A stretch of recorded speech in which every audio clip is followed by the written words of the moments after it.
Our top story then this morning, and the Icelandic Prime Minister has said the volcanic eruption in the southwest of the country does not present a threat to life as lava flows away from the nearby settlement. Authorities have warned the public, though, to stay away from the site, saying it is not a tourist attraction. OK, 4,000 people have been evacuated from the area.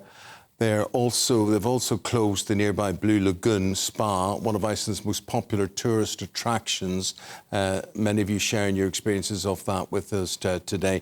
Nathan Rao, the environmental journalist, joins us in the studio, and we've also got meteorologist John Hammond with this one.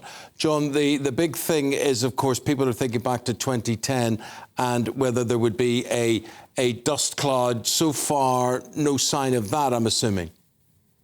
No, different beast, different sort of volcano, Eamon. I'm no seismologist, but what I do know is that volcano back in 2010 erupted underneath a glacier where we had, hundreds of meters of ice overlying this eruption. And that caused huge amounts of pressure, which propelled the ash miles up in the sky. And that meant it got caught up with a jet stream, and that jet stream then sent that ash across much of Western Europe, and that's what disrupted the flights. This one is very different seismologically. There's no glacier on top of this eruption, so it's spewing out. It looks very dramatic, but actually those flames, that lava, is only being propelled tens or at most hundreds of feet up in the air. So it's not getting caught up in the jet stream. So that's the reason it doesn't present any threat to airways or that, and it's not going to spread ash across the whole of Western Europe. So it will be confined, and this fissure is only about 4 kilometres long, and as you indicated, the Icelandic seismologists there are fairly relaxed about the extent of this and how much worse it's going to get. In fact, they don't think it's going to get that much worse. It will be contained within that local area. So, John, sorry, Eamon, I just wanted to ask John, how long do we think, therefore, the eruptions will last? Well, this one's been long in the coming. If you think back the last few weeks, they've been talking about this potential for an eruption. So it's actually arrived rather later than they thought. And I think it'll gurgle away for several days, if not weeks. But I think the seismologists up there don't think that it's going to sort of get much bigger and last for months and months and months. It will subside gradually now that this eruption has taken place. That releases the pressure to some extent. And as I reiterated at the beginning, it's not going to get a whole lot worse. It's not going to send a whole lot of ash miles up in the atmosphere, and it's not going to affect us. Nathan, John using a very interesting description there, gurgle away, he's saying. What do you make of what has happened? I mean, obviously people have been in bed, they're waking up to this news today. Where are we at? Yeah, now the interesting thing about this is people probably aren't aware that this thing has been rumbling away for the past couple of weeks. Now, the Icelandic meteorological authorities have been watching this volcano, and all of a sudden last night it blew. Now, John is quite right in saying that the Evacuations volcano that blew in 2010, that was it was in a different location and a different type of volcano, and the worry was that was the ash cloud. Now, the Icelandic authorities this morning, actually really in the last hour, have said that they think this thing is starting to de-intensify slightly. So the panic is slightly decreasing a bit. However, it is 40 kilometres away from Reykjavik and Reykjavik Airport, and it's a busy time of year when people are going to be travelling, and the region has been cut off. The police have issued a high alert for the region, and the Civil Defence Service have told people not to go near the region. So there is going to be disruption there. The good news is, because now that it's sort of falling into place, this broke overnight. I mean, we can see the astonishing pictures of a helicopter going right over the crater of this thing to look at the magnitude, the size of it and the location of it, to see the impact. It seems to be that it is not going to cause the huge impact that we saw in 2010, which is very good news. However, they'll still be watching it, though. And the location of it is so very near people's homes. Yes. Thousands of people led to safety. I mean, yep. That is scary if you've got that right near Very your good. back I mean, we garden. forget that Iceland is a very small country. It's 40,000 square kilometres. This is on the Reykjanes Peninsula, which is about 40 kilometres from Reykjavik. It's a small country, but relatively speaking, it's quite close. So when this sort of thing happens on your doorstep, I mean, we have to remember that this is a seismic part of the world. They do have earthquakes and they do have volcanoes. So to say they're used to it, they know this is a risk that is going to happen there.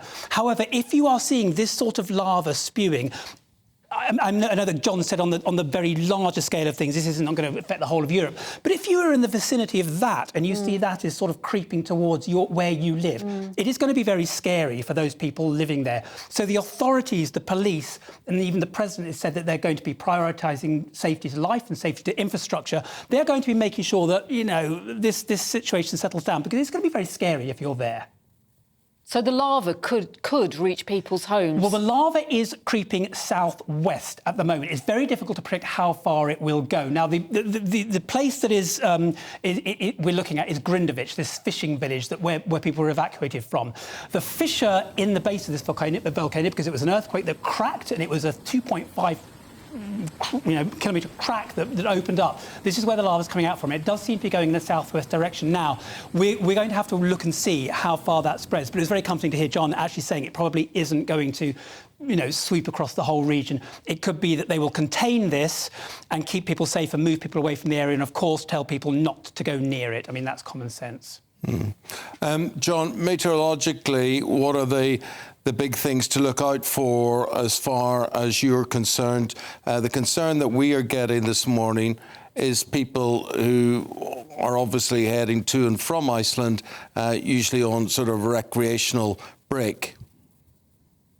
As far as I'm aware, I may be corrected on this, but as far as I'm aware, Iceland Airport is still open. That's quite remarkable, isn't it, given that this eruption is taking place on their doorstep and within sight of Reykjavik. They can actually see this lava being thrown up into the air. But Iceland Airport is open, and there's no indications to suggest that it's going to close. So for those who are heading to Iceland or heading from Iceland in the run-up to Christmas, touch wood, it's good news. But we're not going to see closures, and although this volcano will continue to burble away for the next few hours, days, possibly weeks, it shouldn't interfere with flights in and out of Iceland, which has got to be good news. For us, your flights might be interrupted by strong winds, actually. That's going to be the hazard across the UK for the next few days. Very windy run up to Christmas. Not a lot of snow in the offing, but keep your eye on the forecast, because the strong winds could have some impacts on your flights if you are journeying to see relatives, or relatives are coming to see you. We're watching these startling images that are emerging all the time, and we're trying to bring them to viewers constantly. But it's still very difficult, John, to appreciate the scale of this. No. Just underline how humongous it is. There's very little that the authorities can actually do to stop this molten lava from doing what it wants to do. The forces involved, the temperatures involved are such that there are not really barriers that they can put in its way. They've just got to let it do its thing. Thankfully, Iceland is a fairly remote and unpopulated country. So although it's not far away from Reykjavik, actually along the peninsula where this eruption is taking place, there aren't many people, and a good number of people have been evacuated in the immediate vicinity. As Nathan said, it's working its way southwestwards, and there could kind of got this under control. And there are not likely to be huge impacts with sort of thousands and thousands of people seeing their homes being destroyed, because thankfully what's going on there is taking place in a fairly remote part of what is a fairly remote country. John Hammond, thank you very much indeed for your take, for your analysis on things. We appreciate that. Nathan Rao, as you take up the baton here and look at these live pictures that we are seeing, how is this likely to play out? Yeah, I think John is absolutely right. Because it's a remote area, I think we just have to sit and watch this. I mean, one of the things to appreciate now that it is an ongoing situation, but the sheer power and the beauty of what nature can unleash in a matter of minutes is astonishing when we look at these pictures of lava spewing from the ground and creeping towards, across this very small, geologically active island. I think it'll be interesting in the next few hours to watch and see where that lava goes and how this progresses. We'll know more, certainly, as the morning goes on. I mean, these pictures are astonishing. We don't actually get to see pictures like this very often of a live, active volcano going bang, really. So in that respect, for people like me who are interested in this sort of stuff, it's fascinating to watch. Have you ever been up close and personal to something like this? No, I have never. The closest I've ever been to a volcano was to Mount Fuji in Japan, because I used to live in Japan, which is it's not dormant. I think it's inactive, or it's sleeping. It could go blow at any time, but not really. And I think Mount Vesuvius near Pompeii in Italy. But to see something like this, I mean, if you can take away sort of the fear and that these people will be feeling at the moment, the tragedy. I mean, looking at pictures like this, it's absolutely fascinating to see that when nature decides that it is going to do its thing and there is nothing you can do about it, we see scenes like this. Absolutely fascinating, but terrifying at the same time. Thankfully, seems to be de-intensifying and hopefully shouldn't cause too much major disruption. We are hearing the mayor of the town has been speaking, and yeah. he says he's, you would expect, very relieved that the volcano didn't erupt in the middle of the town. I'm sure he is. And this is the thing with these, I mean, they know sort of where these volcanoes are, but when you live in these geologically active, it can happen anywhere. I mean, the earthquakes can happen anywhere. And this is why we go to places like Iceland, because we like the hot springs, we like to see all these fascinating things that are made by geological activity and, geothermal heating of water under the ground that produces those hot springs that we love. But it can also cause things like this. So yes, it is lovely, beautiful to watch this from afar. That is spectacular to look at that happening. It's like fireworks. However, I am absolutely not surprised that they are glad that it's sort of, the pressure's been taken off a little bit. And authorities are warning that this is not a tourist attraction, no, as fascinating as it is. Yes, and as I've mentioned, the police and the civil defence have warned people. I think they've put an exclusion zone around it, so you couldn't get near it anyway. Absolutely nothing to go near it. Watch the pictures on TV, watch it on GB News. And Nathan, just finally, as regards thermal activity like this in Iceland, is it increasing, decreasing, is it stable? I think this particular event is stabilising. I think with geothermal activity, it's very difficult to predict. I mean, it's like predicting earthquakes. They just never know when it's going to happen or where it's going to happen. I don't think you can put a measure on it. It's increasing or decreasing. It's not sort of climate or weather related as such. It's just simply as it happens. Interestingly, as I mentioned, I used to live in Japan, and the constant fear there is the big earthquake happening, which my Japanese youth friends could tell me it could happen at any second. It could happen tonight. We've had that earthquake in northwest China. And China, it happened at night. And this as well. I mean, they were watching some activity with this over the past couple of weeks, but really no one could have pinpointed that this was going to blow in the last few hours, which it did, to produce scenes like this. OK.